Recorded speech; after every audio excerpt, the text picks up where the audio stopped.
Hey there, folks. Coming from you at Lucky Lou's in Denton, it's the king of the deathmatch, Paul Wedding. With me, as always, is Leopold Knopp. Hi, Paul. What the fuck did we just see? It was called The Ridiculous Six. This is a Netflix original movie starring Adam Sandler as White Knife, an orphaned white boy in the Old West raised by Indians. So he has mystical powers and shit because this movie is so incredibly racist. Man, it's racist. I don't even want to get into it. It's just so racist. His father, played by Nick Nolte inexplicably, comes to him and tries to reunite with him and tells him about this $50,000 that he has buried. Yeah. But then he is kidnapped by his former gang, led by some fucking guy played by Danny Trejo. Adam Sandler's character resolves to get $50,000 to pay the gang off to spare his father's life. And along the way, he meets 5 other persons who were also fathered by Nick Nolte and abandoned. And they call themselves the Ridiculous Six, and they rob banks. Fuck this movie. This movie doesn't generate enough passion from me to be angry about it. It's more like disappointment, really. It's bad, and disappointment, even as far as Adam Sandler goes. They're not bad enough for you to get really passionate about how bad they are. Well, they are that bad, but they're not bad in the way that you get really passionate about. They just kind of let the air out of the room. You don't die in a fire, you suffocate. Let's talk about the humor in this movie, Paul. Well, there isn't really any humor at all. There's definitely points where you're supposed to find humor, but then it's not actually there. You've seen the episodes of Friends that were edited to have not the laugh track in them, right? Yeah.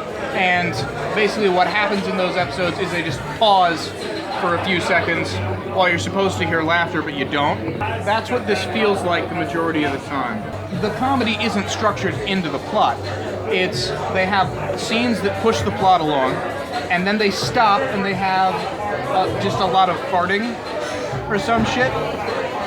And you're supposed to laugh in the scenes with a lot of farting and appreciate the plot in the scenes where the plot is moving along, and you don't. Hell, people who you would associate with like good filmmaking, and they just play the worst parts of this movie. This is also possibly the longest movie of the year. The longest 2-hour movie ever made. Gone with the Wind went by faster than this movie because there is just snail-paced progression throughout this entire movie. It's the segmented nature. It's the fact that they have one aspect and then they stop and do another aspect and then they stop.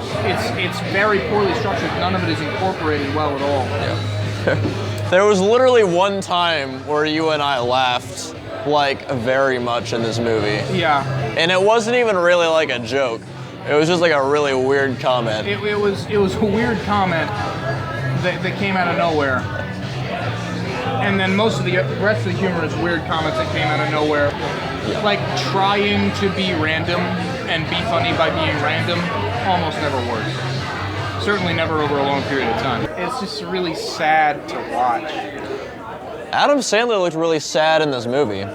He looked really sad in Pixels too. He was just clearly not really enjoying himself as an actor. He was just kind of sad to be there. Really, that's what his career has become, is he's just kind of sad all the time. And that's why he's sad in the first place, is that he was forced into doing the same shit over and over again, and now he owns his own production company and uses it to keep doing the same shit over and over again. It's basically a glorified vacation for him and all his buddies. That was Blended, yeah. That was an excuse to go to Africa. Yeah, that was Blended. That was 50 First Dates. That was... Pixels, too. They went to England, I think. Did they? They did in the plot. They didn't really show Big Ben or anything. Right. His shit's getting real old. It's been real old for like a decade now. Well, that's why he's trapped in Netflix. That's why he signed a contract. This is the first of 4 movies that are going to be Netflix only.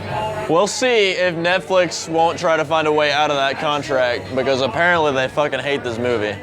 Yeah, Netflix has already decided that they are going to just not advertise anymore that this is a Netflix original. Yeah.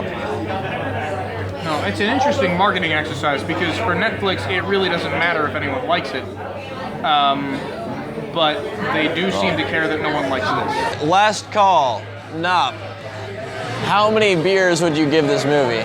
We didn't even try to watch this movie sober.